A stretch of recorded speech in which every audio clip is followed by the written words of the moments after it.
Alright, here we have your DeWalt 25-foot tape measure. I'll say this thing's beefier than you might expect. It's pretty thick, you know, it's the thickness of the palm of your hand. It's large, it's 25 feet long, that's why, because it's so long. Want to know what I love about this? Look how big those numbers are. If you're sick and tired of squinting when you see these things, I'll tell you what, this is great for people who, like myself, are getting older and need nice big letters, numbers, etc.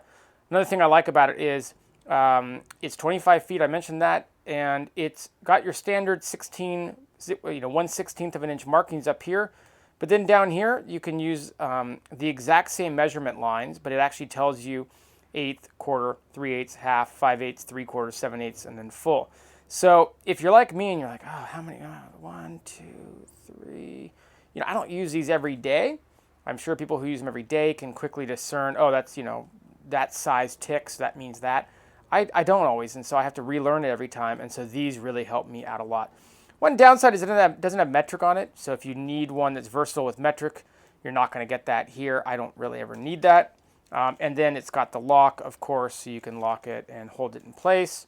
It's got a nice metal, full metal belt clip.